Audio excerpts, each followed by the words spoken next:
Hello everybody, and welcome to Knife Craze. Today, we're going to be taking a look at yet another Mtech folding knife. This is the Mtech MT-407.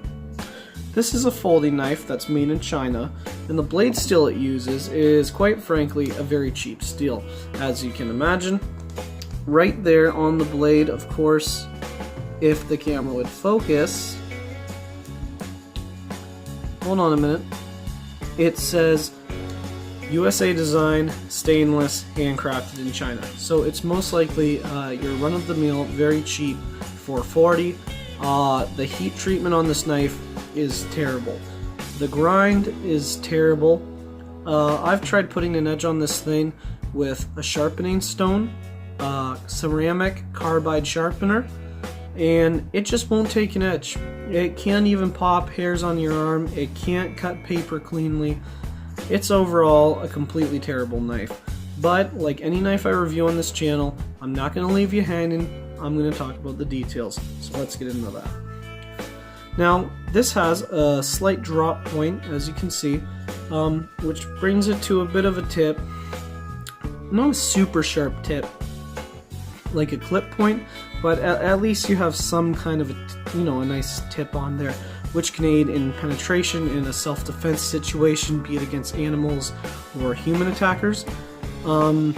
It does have a thumb stud, but unlike the previous knife I reviewed, it is not dual thumb studded. This is one thumb stud on the left side of the blade, so it's for right-hand people. Me being a lefty, this of course is kind of annoying, but I've come to get used to it, so not really that big of a deal. The handle scales appear to be some kind of a laminated wood. It might not even be real wood given the cheap price of the knife. This knife was, at the time I bought it, only about $20 Canadian, so this is most likely some kind of a synthetic mocked up to look like wood. But I'm not going to deny that it does look nice.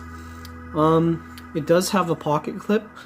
It's made out of, most likely, stainless, probably the same stainless steel as the blade, or it could probably even be aluminum. But the one nice thing about this pocket clip over the pocket clip on the previous knife is that you'll notice how wide it is.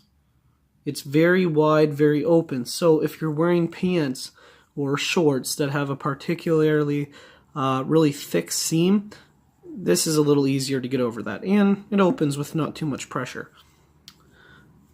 It is liner lock, as you can see, as are most cheap folders. And it's nice that they added a liner in between these wood handle scales, because if they are wood deteriorates. Hell, there's even a bit of a mark right there, as if something's going on. So if these were to deteriorate, at least you still have these metal liners on the inside. It is open on the back, which can present a problem with dirt and lint.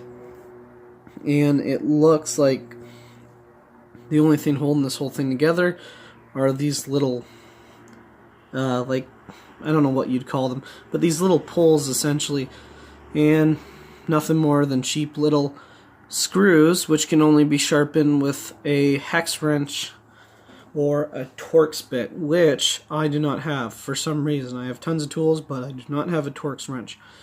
The movement of the blade exiting from the handle, it's quite smooth. Now this isn't an assisted opening, it's not a switchblade, it is nothing more than your run-of-the-mill, manually operated folding knife. Now, while the movement going in and out is smooth, this knife has an extreme amount of blade play. It doesn't look that much, but if you think about a folding knife and how much you're going to be using it for everyday carry, that's going to present a problem, because over time, every day, if you're using your knife, especially if you maybe do construction and you're using your knife on rougher materials, constantly opening and closing that knife is going to put excess wear and tear on it. And considering it's a cheap knife, that wear and tear is going to be exponentially worse. It's not going to be able to take the wear and tear that a Buck or a CRKT or a Spyderco could. So this is a cheap knife. This is really something, nothing more than a showpiece to me, at least, especially considering the crap grind of the blade. This is just something that I bought because I wanted it for my collection. I really had no intentions of EDCing this, so yeah. Anyway, sheath. It did not come with any type of a sheath or a carry case. It just came as is. At least it has that pocket clip, so carrying it can be a little more organized. You know, it's not just floating around in your pocket, jumbling around with that possibility of the blade opening. That's not an issue. You have your pocket clip like most EDC folders do, so at least it has that. Honestly, it's time for the rating. It's time for the rating. There's not much else to say about this knife, given its lack of features.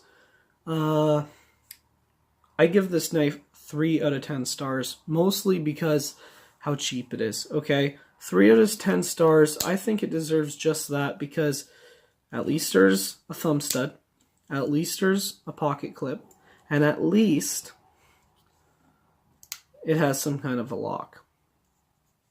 That's it. Other than that, this knife is not very good by any means. And I know what you're thinking. Why are you reviewing cheap knives? We want to see good stuff. You promised quality. Well, I can assure you, I have tons of top quality stuff. But I'm trying to get the cheap crap out of the way now so that I can focus on the good stuff later on. Well, there you go, guys. That's the Mtech MT... What the hell is the name of this knife again? I don't even care to remember. 407? Yeah. There you go, guys. 3 out of 10 stars for the Mtech MT-407. I don't recommend carrying this, and I don't recommend using it for anything, because quite frankly, it's just crap. Oh, one thing I forgot to mention, if you're curious about the blade length and you're in Canada, this is a little over 3 inches. It's almost the length of my palm. You know, there's so much debate in this country about blade length and what you can carry. In my opinion, just stick to a blade that's no longer than 3 inches. This is a little over 3 inches, so yeah, that might pose a problem for you with carrying it. But there you go, guys. Mtech MT-407. If you enjoyed this video, please like it. If you wish to see more content in the future, please subscribe, and have a nice day.